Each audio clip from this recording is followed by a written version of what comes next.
Major Spoilers podcast covers news, reviews, and of course, spoilers, and goes into details about the topics discussed. So if you haven't read, listened, or watched the items we talk about, you might want to come back later. I'm Matthew. I'm Rodrigo. And I'm Steven, and you're listening to the Major Spoilers podcast, the podcast for pop culture and comic fans. In this issue, American Flagg, yeah, come on your way, and Cuban heels and padded shoulders. Plus, we look at the week in comics, summon some bloody implements, and ruminate over the price of a poorly tied knot. There's murder, there's mayhem everywhere you go, but the Major Spoilers triumvirate of nerdery is here to help, so long as you don't leave the dishes in sink or break up our match set of Batman Forever McDonald's cups. Do you have any idea how hard it is to get a good one? I mean, seriously. Because the Major Spoilers podcast misses Val Kilmer, and we're on the air. Welcome to issue 121 of the Major Spoilers podcast. Thank you so much for downloading and checking us out this week. I got to tell you, April 9th, a weird week for comics. And I say that for a couple of reasons. Number one, I was looking at the lack of comics that we received this week from all of the publishers. And so I decided to call up the list. Now, you can't go to Diamond because they don't have a complete list of all of the comics anymore. But I went to another source and I was going down and I was like, Boom Studios only has trade paperbacks out this week. That's odd. Dynamite Entertainment only has one issue out this week. I think it's Thundercats 14. Anyone want to guess how many covers, though, there are of that one? 14. Is it 14? Oh, no. 53. It's pretty close to 53. It's like 35 covers, I want to say. They go through A through Z and then some. I think they go all the way into, let me see really quick how far down they go. ZAZBZD. So 30 covers. Jumping fish. Yeah. Last time I did a book, recently I did a book that had a bunch of covers, and it was very nice. They sent us a digital copy, but when I opened the digital file, I was like, oh, is this a trade? Like, this has right? It's like I expected a 20-something page comic, like a 30-page comic, not like a 40-page comic and like everything. But no, it's just a single issue, and then all of the covers afterwards, and it is like as many covers if you just turn them into pages as the entirety of the comic book. Yeah. IDW only has 2 issues out this week. Oni Press has Adventure Time out this week. That's the only one they have. Titan Comics only has 1 out this week. So Boom has technically 0. So I don't count trade paperbacks if someone is doing trade paperbacks. Now, DC, Marvel, and Image all have what looks like their regular allotment. Way too many from Marvel.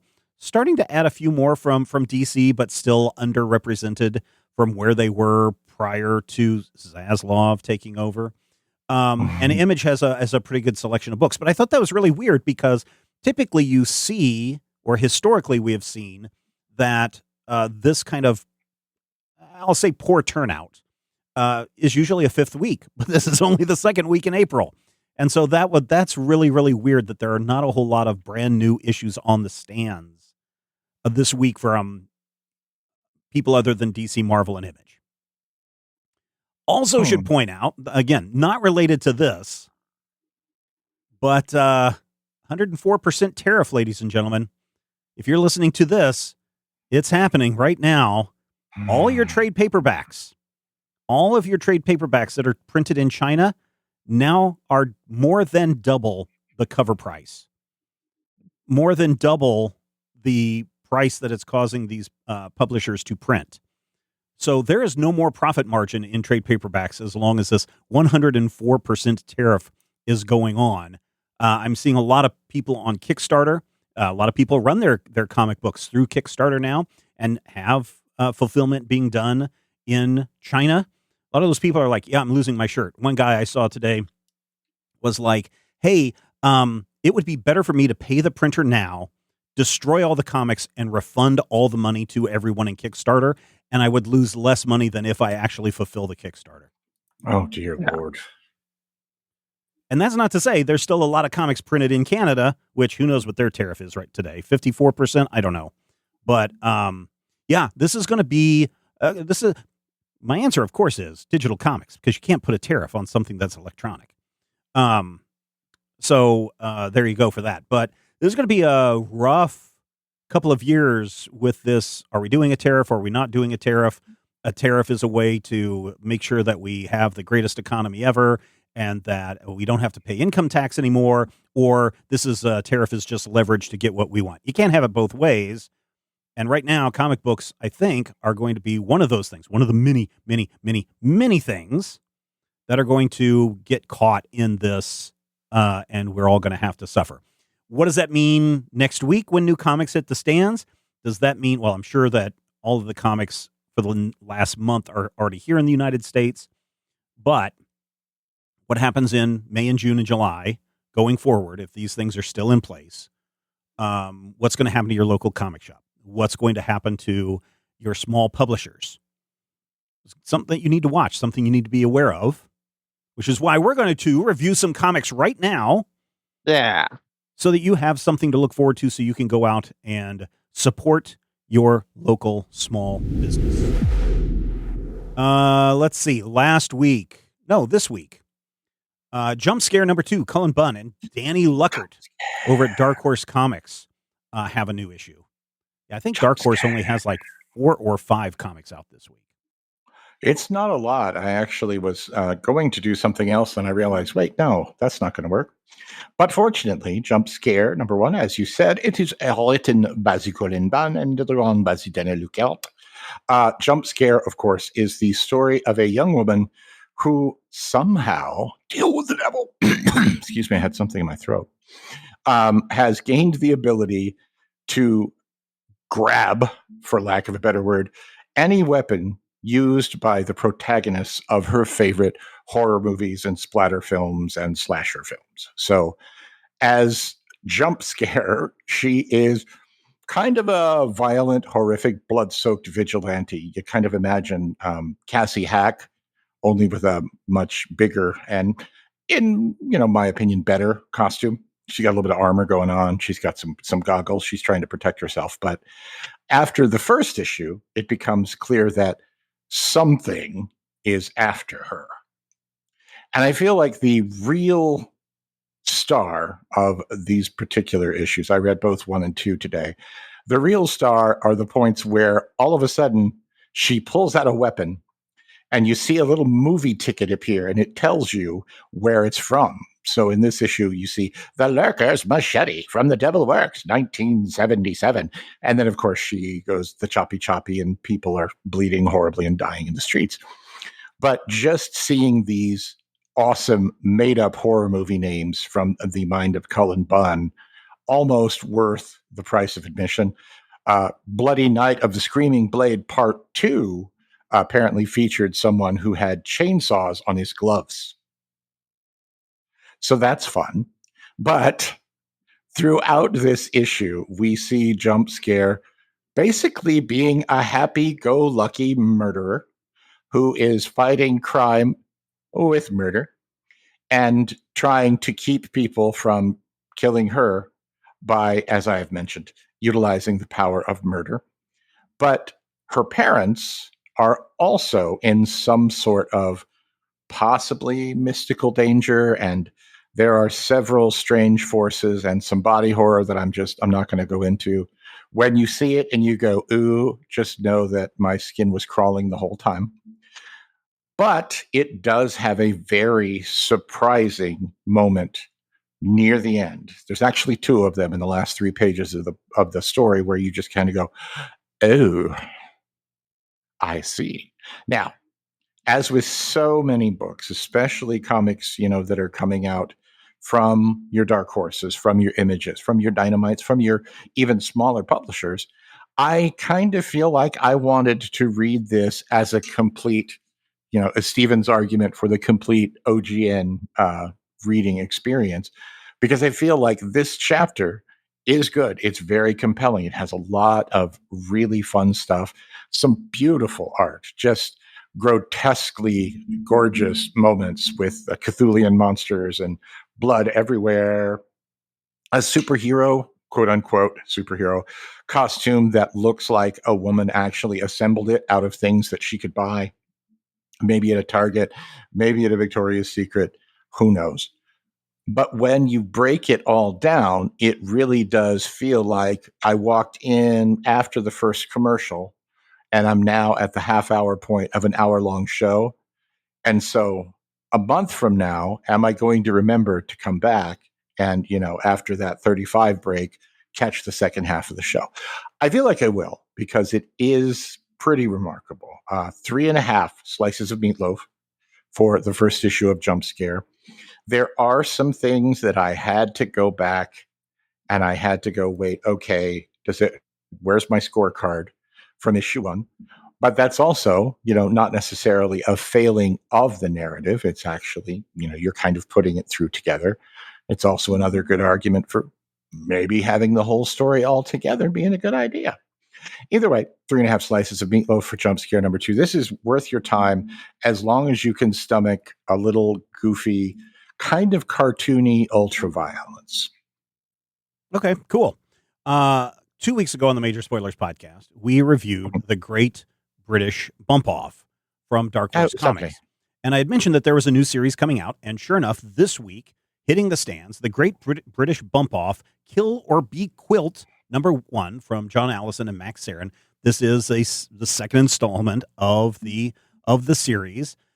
This time, it's as you might have could tell from the title, it has to do with quilting and sewing. Ooh. So we'll see how that plays out. There's a lot of setup in this first issue, in that Shauna, who was our hero in the last story, is back. This time she's going on a holiday, and she's going to borrow, I think it's her uncle or her grandfather's boat, one of those long boats that you see in the canals of London, or in this case, Yorkshire. And she's going to go take a lazy trip down the river and just take a nice little boat holiday.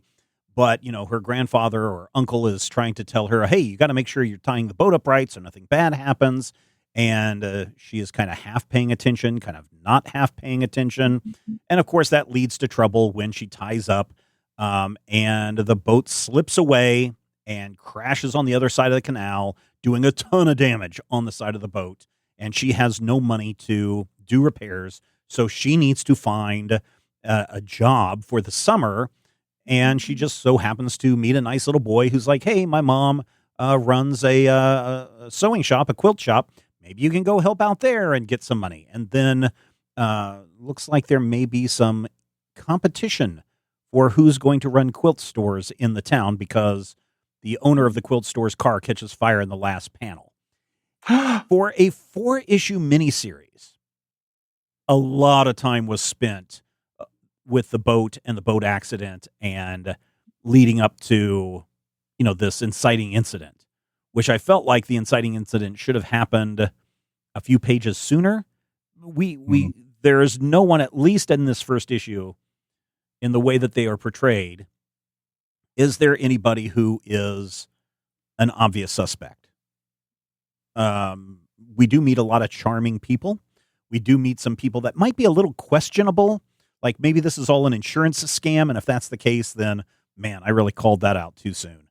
But I think I enjoyed the Great British Bump Off that we read a couple of weeks ago. And I enjoy this book for what it is. But Shauna Wickle, I think, she's a little bit hot or cold.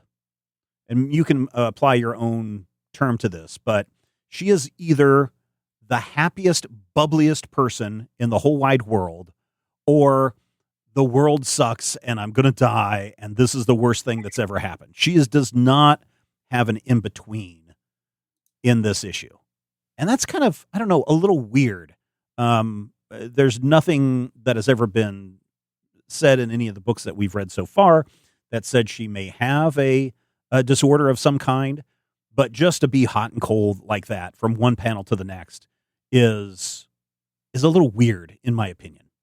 I'm glad that everyone she meets is more than willing to help her and teach her how to tie knots correctly and point her in the right direction to get her boat fixed and help her find a job, et cetera, et cetera, et cetera. But it was a long time to get to, like I said, the inciting incident. And that's probably my biggest drawback to this entire issue. The art by Max Sarin, great as always. I really like that kind of loose style that we see in here. I'm giving it a 3 slices of meatloaf out of 5. Still a solid read. I want to read and see how the mystery plays out. It is another cozy mystery, but maybe on a bigger scale because not everyone's not confined to a single location.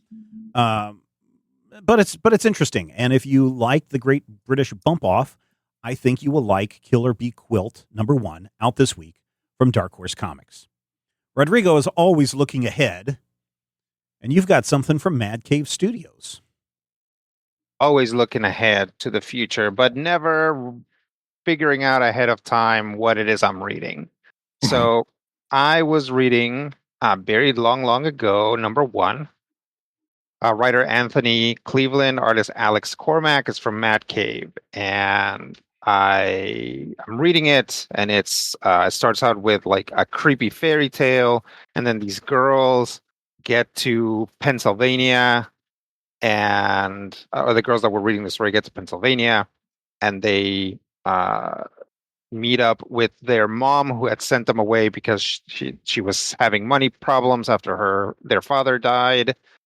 And she is calling them back because she now has a new husband. She wants them to meet. She wants everybody to be together, and that's nice. But then, horrifying things start to happen. Uh-oh.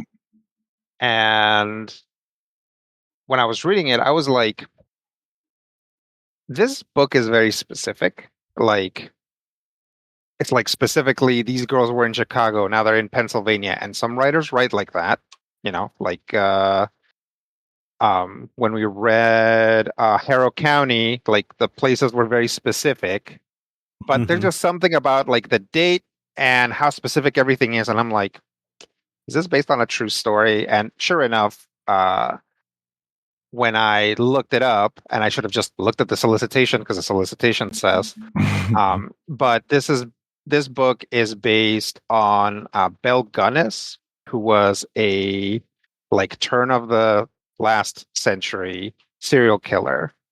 And she had lots of husbands whom she murderized. And this is kind of fictionalizing it and also adding kind of this fairy tale aspect to it. There is some supernatural stuff that's happening. So that's interesting. I guess that, as I like, if I'm looking at this, I could just go find out how this all turns out, right? Yeah. Except that there is this other kind of weird supernatural aspect of it. To me, it's reminiscent of something like Pan's Labyrinth. Oh, okay. Where you have like a very intense, real situation that's happening, right? It's like the girl's dad is like a Spanish fascist general. And all of this stuff during the Spanish Civil War is happening. But also you have the fairy tale side of it, which could be real or could not be real. You kind of have that option of looking at it. And as far as issue 1, it's like there's nothing saying that it's not real, but you know how it is. Writers are always trying to trick you. They're always trying to trick you. And yet we read their stuff every week, the Trixies. Damn Anyway, writers. Yeah, writers. With your face. Yeah. So I really enjoyed it. I'm curious to see what they're going to do with it. This really turns it less into I'm curious to see what's going to happen and more into I'm curious to see how they're going to interpret it. This happened so long ago that it kind of doesn't necessarily feel disrespectful, but I guess it could become disrespectful in some way. These are real people that died. So we'll see. I'm interested. We'll see. I'm going to give it 4 slices of meatloaf. Art is great. Very long ago, #1. Check it out. Especially check it out if you're into historical fiction, because this is what one of those is. Very cool. Hey, listen, dear listener, if you want to pick up any of these comics and you want to support Major Spoilers in the process, we have an Amazon affiliate link in the show notes to each one of these comics, including the trade paperback, that you can click on, and it'll take you to our affiliate page over on Amazon. And really, it's not just these comic books. If you use the affiliate link to get over there, anything that you purchase via that Amazon affiliate link, a little bit comes back our way. Not as much as it used to be like 20 years ago when we first started this thing, because, Bezos doesn't have a big enough yacht yet. But if you want to stick it to the man just a little bit and take away some of that money so that he has to get a yacht that's only 6 inches longer instead of 12 inches longer, use those affiliate links. Give a little bit money our way. You can find the link in the show notes. Big thank you this week to everyone who supports the show and everything at the Major Spoilers Podcast Network. This week, thanks to, and I'm going to mispronounce all of these names, but I want to say it's Janice Strezepik and Eric Longerbach, who increased their Patreon memberships to the pledge level this past week. Also, welcome Ann Owl, who became a new $2 member at the Keep It Going level, and to Mark Kaufman, who became a silver level member this week. Thank you to all of you who upped your pledges or became new members this week. And dear listener, if you want to get access to the Major Spoilers Podcast pre-show, if you want to get access to 4 bonus episodes a month, if you want to access the new episode of Book Club where we talk about The Hitchhiker's Guide to the Galaxy, all you need to do is point your browser to patreon.com/major spoilers, and anyone who signs up at any of the monetary levels, whether it's the Keep It Going level or all the way up to the Daddy Warbucks level, you're going to get your name shouted out right here in the show. So thank you, thank you, thank you. Now listen, other people are charging like $200 a year for their Patreon memberships.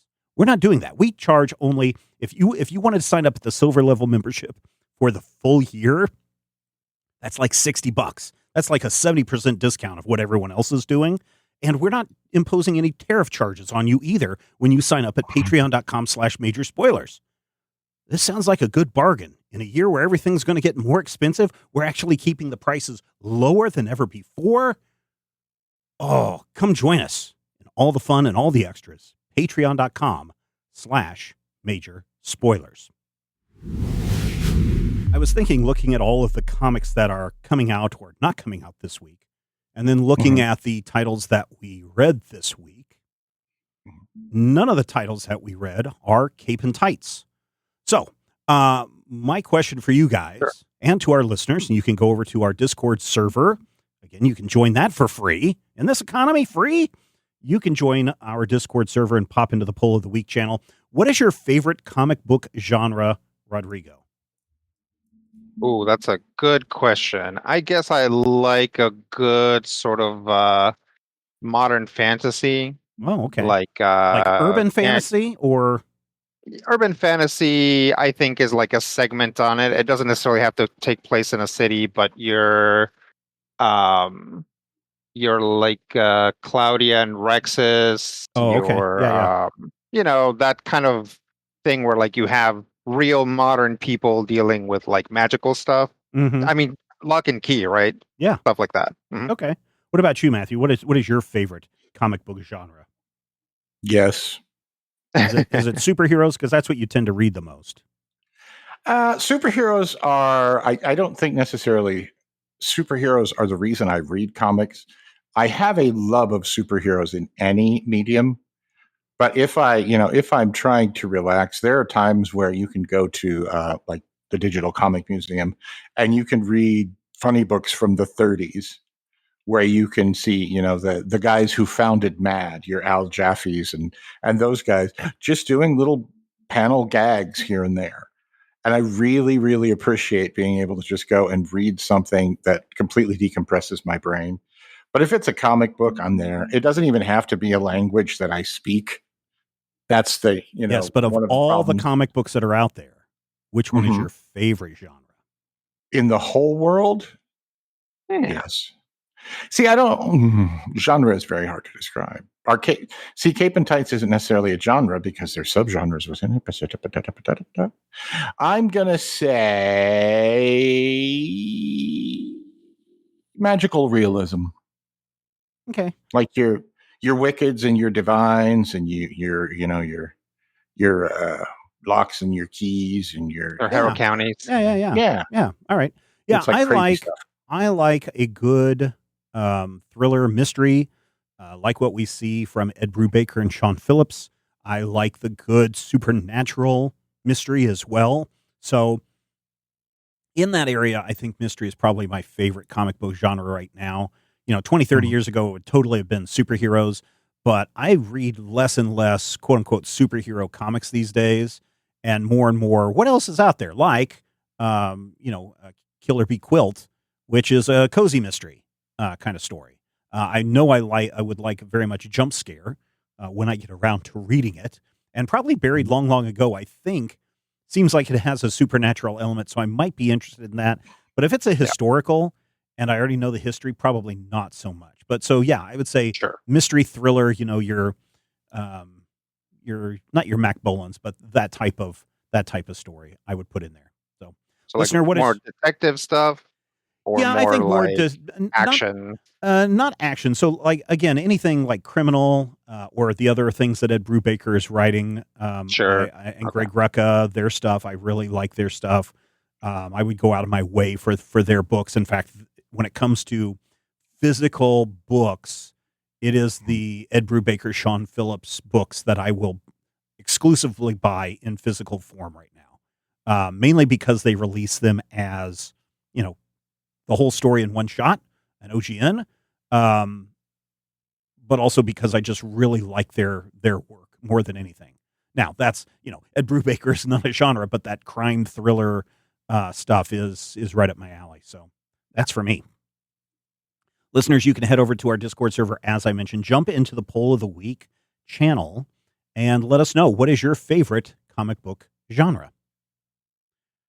Let's talk about American Flagg. This came out from really a long time ago. This was a First Comics thing, an independent comic, way back in the 80s. And Howard Chaykin is both the writer and the artist on this. I don't remember if this was his first comic gig, but he certainly went a long way to do some very big things with this story. He wrote the first 12 issues and then stepped away and was providing covers and doing other things. And then came back a little bit later. I think this entire series ran like 50, 60 issues, something like that in there. And it is a story that takes place in the future, in the year 2031, where we get to meet Plexus Ranger Reuben Flagg, who used to be a television show hero, kind of like William Shatner on Cop Talk or any of the other cop shows. And everyone's like, oh, we love this guy. But then Reuben loses his acting job and he gets recruited to go and work on Earth, protecting is it Chicago? I want to say Chicago Mall, essentially. And he's got to go through a bunch of adventures in the future as a Plexus Ranger. Future. Many thoughts on this. I will say that Howard Chaykin was using a different technique at the time for the shading. He was, I forget what the process is called, but Zipatone. It's not quite Zipatone, but it is in that style of what he was doing with that. And I understand it was a way to get shading on the characters that was very different from what you would see in traditional comics. I didn't like it then. I really don't like it now. That's the one. All of his other art, like his body structure, line work, all of that stuff, really good. But when it comes to using that particular shading style, I don't care for it. This is a very puzzling book, and I remember it being puzzling when I read it the first time, circa, I'm going to say 86 or so. It debuted in 83, which is really the year that everything went crazy after the Teenage Mutant Ninja Turtles. And it is kind of a distillation of, to me, all of the big things that all of the recurring themes that you find in a Howard Chaykin story. So there's like women in hot lingerie and lots of Cuban heel boots and, big jodhpur pants and broad shoulders. But there's also a lot of, discussion of how to live in a society where everything is against you and how everything is absolutely corrupt. Every single thing in American Flagg is corrupt, including Reuben Flagg, who is literally a cop because he got famous by playing a cop on TV. I think he was also a porn star for a while in there. But no, it was in the TV series. So that's one of the things that Chaykin inserts in a lot of his stuff is porn. the sexuality. No, not porn, but just a lot of sex and sex references. And outside of the norm sex stuff as well. And one of the things that was in the Plexus Rangers TV series were a lot of sex scenes. And so that's why people are familiar with his body of work. That's one way of putting it. But yeah, honestly, the art, the shading technique that you don't like is one of the things that it's called Craftinit Duo Shade Illustration Boards. Duo Shade. To do that. I love it because this is an extension of something that he started maybe a decade earlier. If you go back to the days of Atlas Seaboard Comics, circa about 1974, he did 2 issues of a book called The Scorpion, which was kind of a pulpy book. Stephen would probably like it, but a pulpy book about this character called the Scorpion, who was a troubleshooter for hire, kind of the Spider or maybe a low level, the Shadow. And then he took that character from Atlas across the street to Marvel, and it became Dominic Fortune, which was more superhero oriented. This kind of feels like a step further. This is that sort of character, that very 90s character where it's just like, hey, this guy, he's a rogue, he's a loose cannon. He'd be played by Tom Cruise if they made the movie. And he's doing his thing and everything's against him, but he's going to figure it all out because deep down, way down, deep down, he's a good guy, mostly, sort of. Rodrigo, what did you think of the art?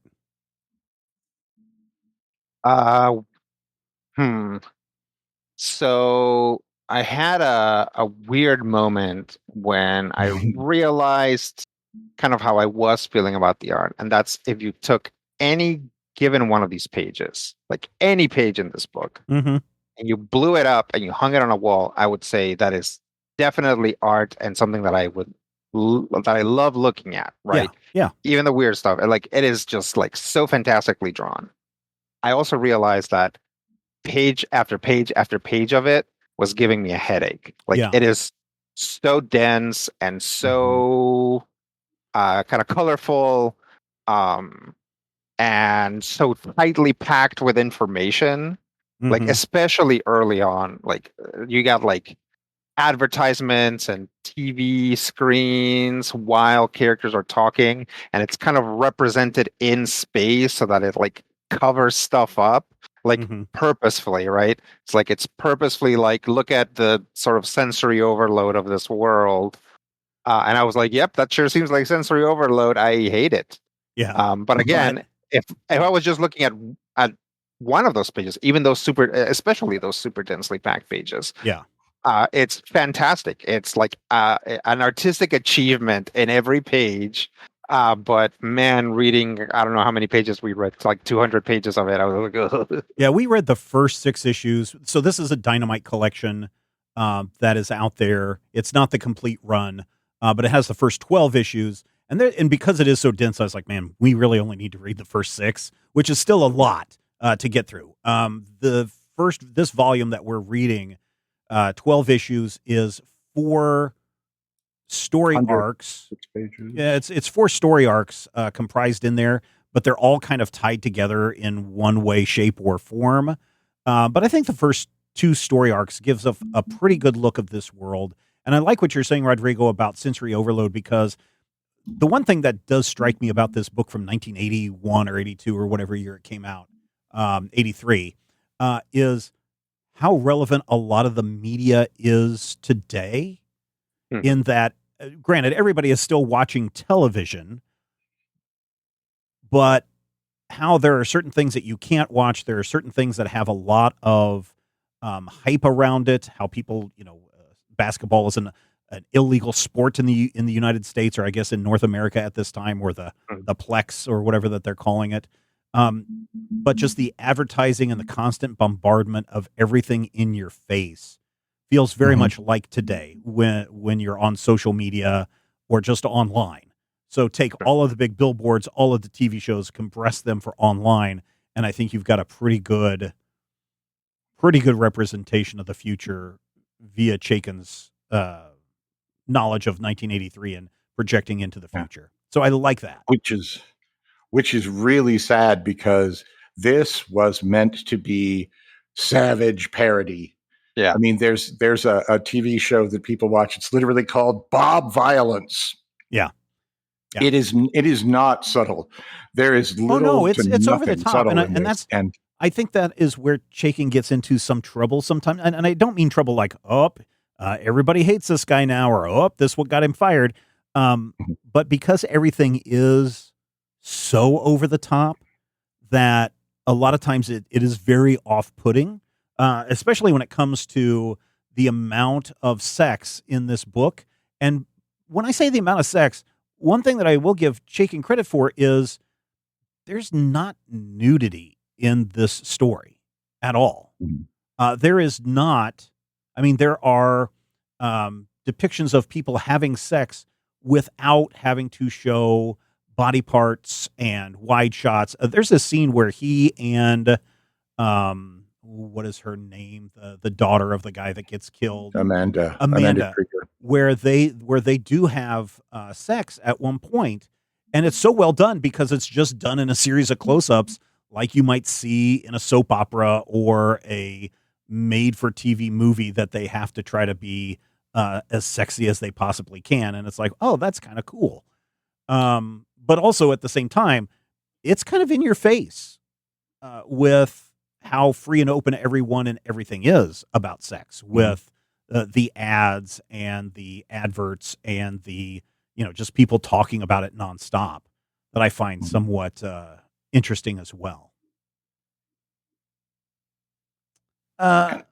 So the other thing that it's also, again, so I think when we talk about parody and going over the top, Chaikin does get some flack for going a little bit too far. But then again, look at Satellite Sam, look at Hey Kids Comics. What's the other one? Black Kiss. Yeah, Black Kiss. Well, that's the one that most recently got him into a lot of trouble. But again, a lot of people have looked at it and said, I think people are blowing it out of proportion a lot more than they should have. But then again, do people understand parody? See, the problem with Chaikin's parody is that it is so blunt. And at a certain point, I feel like, if your parody is so heightened that it's almost indistinguishable from kind of just an altered reality, is it something that's actually parody? Because if you look at stories that, like, for instance, The Dark Knight Returns notably features Ronald Reagan repeatedly. And that's Frank Miller basically just stabbing at the corpse of Ronald Reagan before it even happened. To some degree, that's subtle compared to some of the... We actually have a character in this story named Herr Scheißkopf. And I'm just like, come on. But also, this book, American Flagg, is what allowed Frank Miller to do what Frank Miller did in The Dark Knight. Like this whole thing where the television is so prevalent that, they're streaming live from a crime scene. That's Frank Miller just lists that and puts it into Dark Knight Returns. And so we look at this and we see, this is the precursor that allowed people like Miller and others to go that far in their books. Yeah, I wonder if it's really Chaikin doing a lot of the work of taking your Snow Crash, your Do Androids Live or Dream of Electric Sheep, and translating those narrations into visuals. Because when I read this, I was like, this looks so of a piece with The Dark Knight Returns and with Judge Dredd.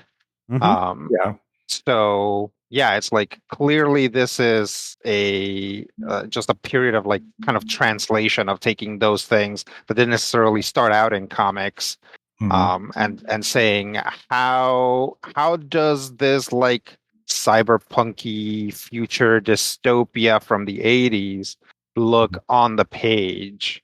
Yeah. And of course, then you just draw a line directly from that to the first Mario Brothers movie. True. And this, you mentioned Judge Dredd, and this really is a rootin' tootin' cowboy bootin' American Judge Dredd. Yeah, take on that, because you got Mega Cities One, you got Plex. Yeah. Yep. Right. Mm-hmm. Chicago Plex Mall, and of course, I honestly can't remember if it happens in this volume, but they have a talking cat that becomes the mayor. Yeah, that doesn't happen in this. That doesn't happen in the first 6 issues. Okay, no, but the talking cat is there. Yeah, Raoul the cat is there from the very beginning, but Raoul ends up being the mayor of Mega City Chicago One. And, my favorite character doesn't actually appear until an issue after this. But when he shows up, when you start seeing the really, really, I talk about some of these metaphors being a little ham-fisted. The only truly good, noble person in this world is an AI, a robot named Luther. And Luther Ironheart shows up in issue 7, and he's just like, I'm here to save the day. And he's drawn like a cartoon version of Reuben. And it feels like they're actually taking the I don't want to say the actual word because it sounds like a curse, but they're definitely taking the wind out of the main character of this book. So you've gotten that early, 7 issues in, they've actually come around to the point where we're now going to savagely parody everything, including ourselves. And that is the strength of it. And that's also the weakness of it, because when you have everything so heightened, when everything is so crazy, even though so much of it ends up being prescient, and in 2025, we look at it and go, wow, you mean they had a weird idiot animal that can sort of make human sounds that ended up elected to high office? Huh. But you also have, I don't want to say a lack of grounding, because A, that sounds incredibly pompous and stupid, and B, it's not really what I mean. But when everything is this heightened, it's kind of the story equivalent of Rodrigo's exhaustion with the visuals. Everything, and there are a lot of word balloons. There are a lot of little columns and things, and if you're following the dialogue, you can have a couple of hundred words on a page, and it really does come to a point where an issue of American Flagg really feels like it should be enjoyed 30 days apart, just so that you can take a moment and rest up and be ready for the next one. There was a part when I was reading back through the first issue, I was like, is there chapter breaks in here, or is this just, have they stripped all that out? And then I was like, nope, this is just the first issue, and you're barely halfway through it, and it feels like the issue should be over. Right. That being said, go ahead. I was gonna say it's funny because as like in the second issue, there's a recap, and I was looking at the recap, and I'm like, oh, thank God, because there were things I missed in the first issue just because my brain would just disconnect. Like, there was so much information that I would just I would stop paying attention. And then I would realize 2 pages later that I had stopped paying attention, have to go back or whatever. So I was like, oh, this recap is great. And I was like, I am going to very much look forward to the recap at the beginning of every issue. But then, of course, almost immediately, he starts playing with the recaps, right? He starts doing stuff like to emphasize the weirdness of the world and to like drive home a point about the recaps or whatever. And I'm like, no, I need these. Yeah. It's like, I get what you're saying, but it's tough. As dense as it is, I do like the stories that are being told. There is intrigue in here. There's humor in here, and you do have to take it as that. I think there's a lot of Nazi imagery in here, which, might be off-putting to a lot of people. But again, it's just like the Nazis that were in The Dark Knight Returns. They're there as a point. And hey, open up your door and see the world around you. And so I think that it's not Chaykin fetishizing Nazis or fascists, but he's using that as a way to say, hey, wait a minute, who are you letting in the door? Because once they're in, you can't get rid of them. And so that was also something that kind of stood out to me as well. And then if you're like, what is Chaikin's, politics and stuff? This guy is like far left guy. Chaikin is very much a left politics. And so, the stuff that he's including in there is because he's anti all of these things. And so if he's doing parody, it makes sense that he would put a lot of that stuff in here. Yeah. And I don't really know how to address the, I don't even know if I want to say transphobia, but the presentation. And God love it, it's a very early presentation of a trans woman character in these pages. It's just I don't even know that it's wrong. It just makes my teeth itch. Yeah, that's the thing. Is like that was something that I thought about too. That's what I thought about too. But I went and looked. He's very pro LGBTQA. It's he's got a lot of trans, very close. He says very close personal trans relationships. He's quoted in interviews. One of his other heroes, one of his other protagonists, Dagmar, is a trans woman. And while it is played, very, very, very, very whoosh, kind of over the top, maybe just sensationalistic, it is a very, on the level, it's a realistic trans woman. And the story, I also believe that around her aren't the same, but I believe that he bases them on people that he knows. Right. And that's the best way to make up characters. Like I have a couple of characters. Their names are Glassweejo and Stefan. And they hang out with a really, really cool guy. But his name is Dr. Brad Will. Yeah. the discomfort and not even being able to quite, articulate or quantify the discomfort. That happens several times in this story, and it never happens quite as heavily there. And I feel like that I can't decide whether it's something where you're like, hey, we have this character 10, 15 years before most other comics, most other media would really start saying, hey, trans people exist. Trans people have always existed. Here's one, and they're in the show.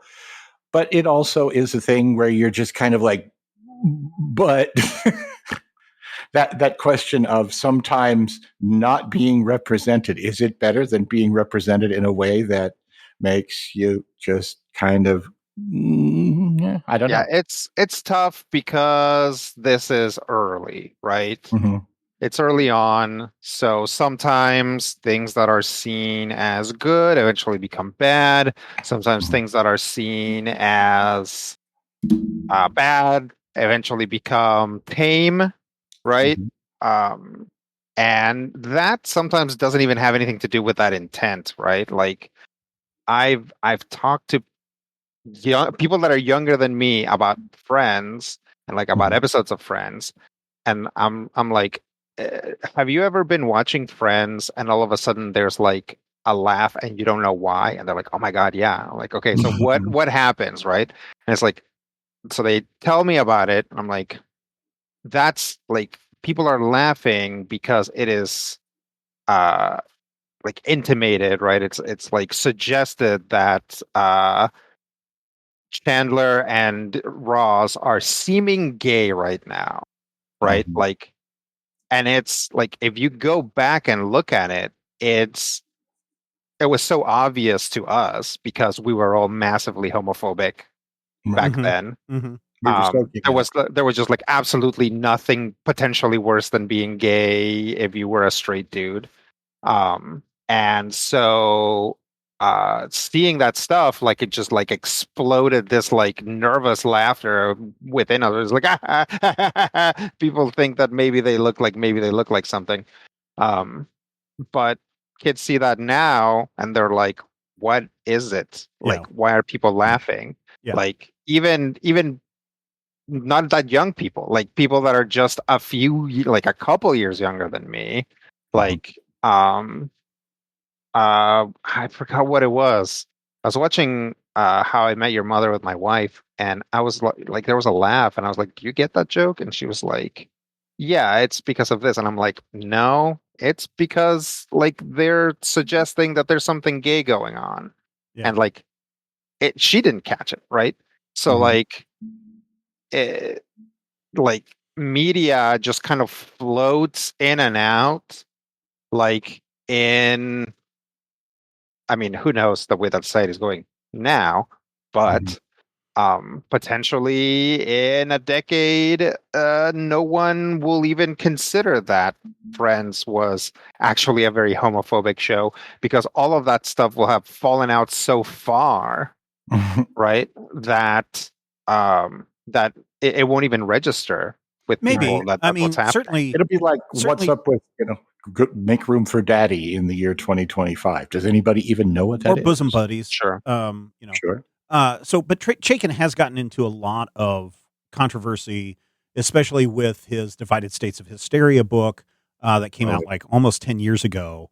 That had a lot of the trans community very upset in that, and it's understanding. I understand where people are coming from. Chaikin, I think, has gone on the record somewhere because I was reading up on that this past weekend. I was like, okay, let me find out if Chaikin is bad or Chaikin is good, and I think he's somebody that has good intentions but makes mistakes. And I'm not trying to be a Chaikin apologist, okay? Because there's some things that I. Again, like Matthew said earlier, this needs to have a 30-day break sometimes between issues. He's a little much, and again, I'm not trying to apologize for anything that he's done that really upsets people because you have the right to be upset. But what I'm saying is sometimes people are good people, but they just don't know how to do it right. And so it comes off-putting and wrong. Like, I will say this, 80s counterculture is its own thing.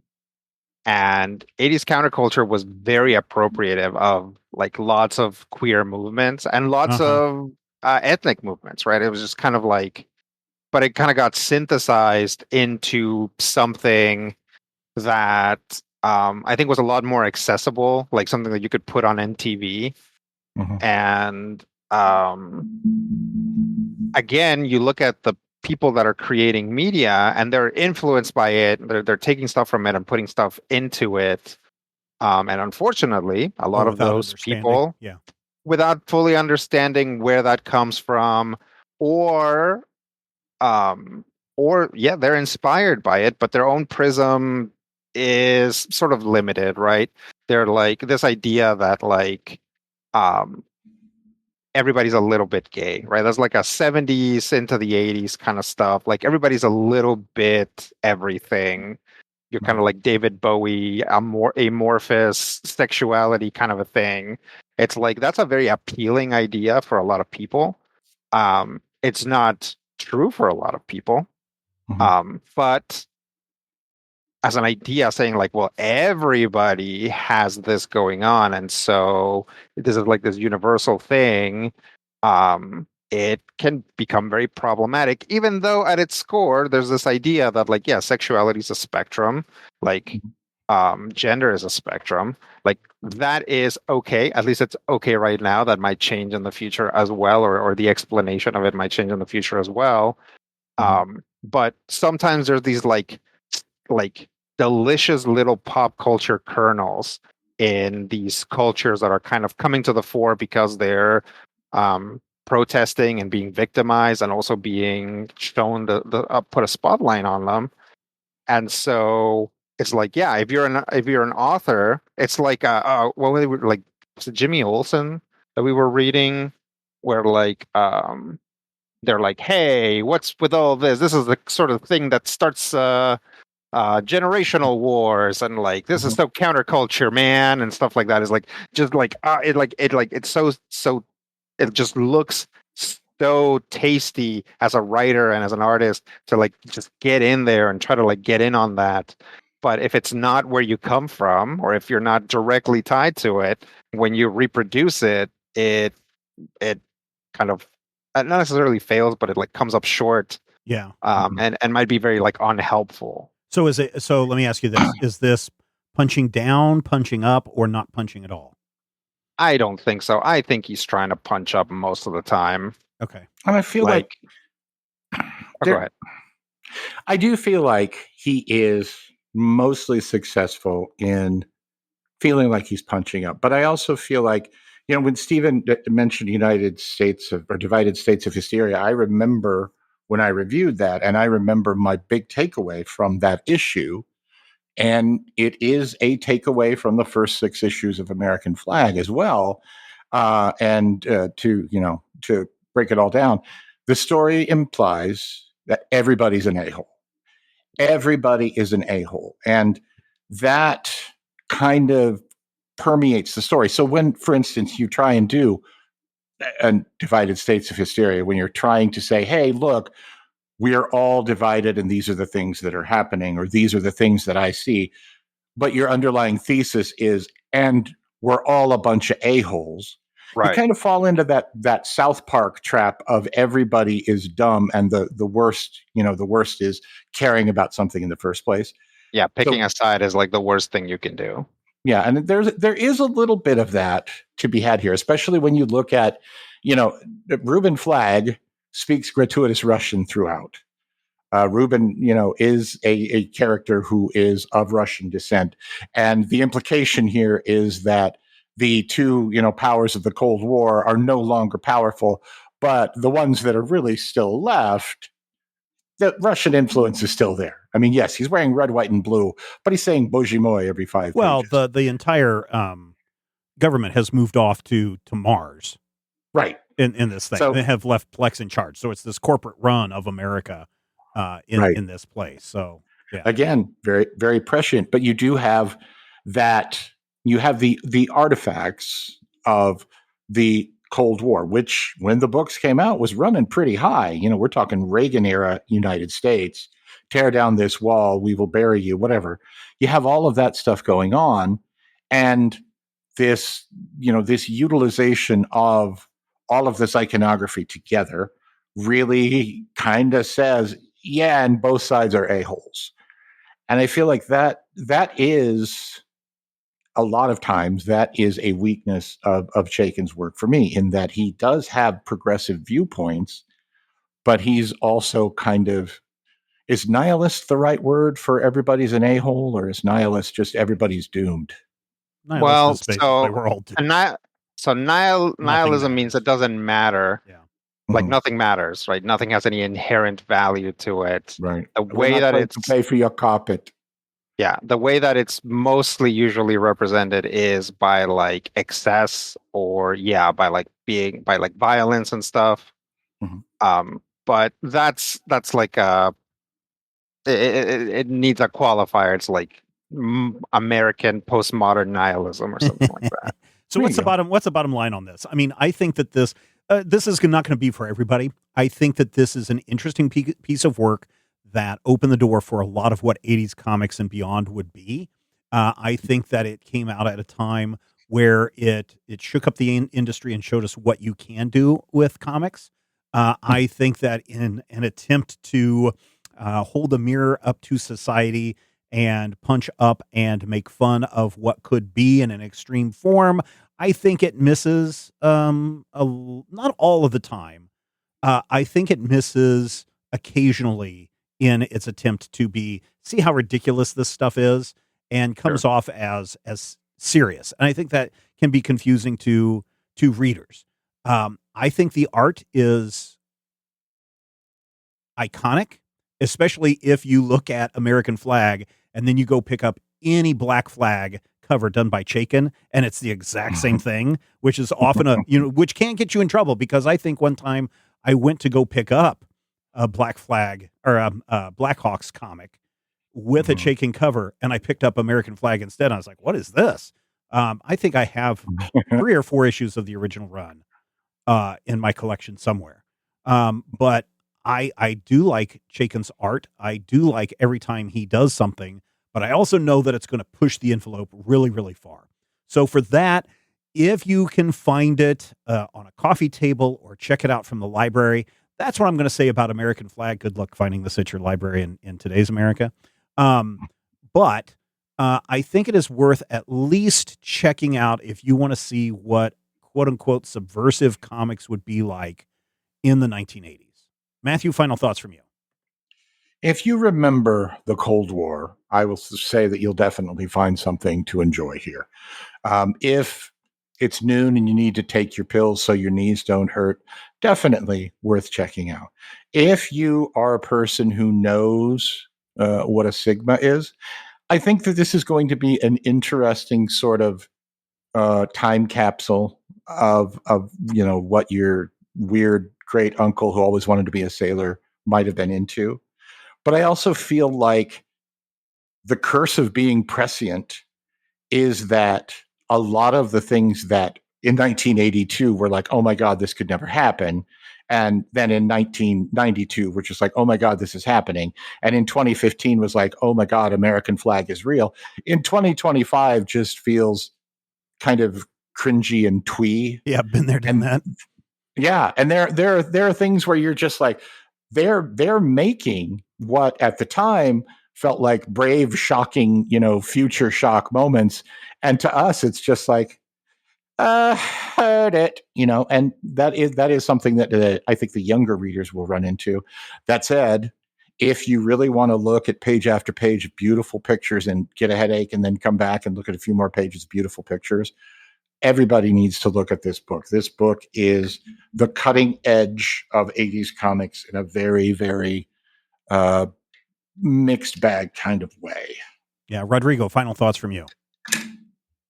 Absolutely agree about the art. I am going to continue to flip through this book very slowly and try to absorb every page and try to not give myself a headache doing it. But yeah, as far as the actual content of it, like it's almost impenetrable in a lot of ways. And it's hard to recommend unless you grew up reading like 80s stuff, right? And maybe into the early 90s, very early 90s. Yeah. So as a recommendation, pick it up for the art. It made an impact for a long time. A lot of comics look like this, and now comics don't look like this anymore. So it's kind of, it's like this moment in time where there was this like high craft to like sort of like creator made comics. It's worth picking up for that. Yeah, very good. This is not the last Howard Chaykin comic we are reading this year. Howard Chaykin's birthday is coming up September 30th, and we will be reading Hey Kids comics when that time comes around. But next week, apparently WrestleMania is back again, and so we're going to be taking a look at more wrestling comics with I Heart Skull Crusher. That's next time on the Major Spoilers Podcast. Thank you so much for checking us out this week. If you enjoyed the show, if you found value in the show, and you want to give a little bit back, please head over to our Patreon page, patreon.com/Major Spoilers, where you will find even more fun, including this week's Major Spoilers Podcast pre-show. So until next time, remember, we know that you love comics. We do too. We will talk with you soon. If I had the X-ray vision of a Superman, I could save a few bucks and stand around and read through the covers of the comics on the stand. But although every other page would be backwards, I suppose, I could still read the evens and the odds. Well, I don't know. Guess I haven't thought this all the way through. Plus, as soon as the comic book store guy knew, he kicked my butt out on the corner. What a major spoiler. What a major spoiler. Think about a better way. If I was hulking green or gray, I could just bust through that brick wall, take their comic books away. But then the little meat would deal with all the tanks and bombs and guns. Have you ever tried to read a series with all that going on? Guess I need to rethink this plan. How would I back and board my comics with such huge hands? Guess I already told ya. What a major spoiler. What a major spoiler. Yeah, yeah, yeah. What a major spoiler. What a major spoiler. If I'm stark raving rich like a man of iron, I might not be surprised to find that I might actually have the heart cold to follow an entire storyline. But would I really even need to read up on all those escapades? I mean, who needs such distractions when your sister's such a babe? But the downside is such a beast, being shot up in a fun bee in the Middle East with a gang sign throwing soldier. What a major spoiler. What a major spoiler. Yeah, yeah, yeah. What a major spoiler. Whoa, whoa, whoa, whoa. What a major spoiler. This podcast is copyright 2025 by Major Spoilers Entertainment, LLC.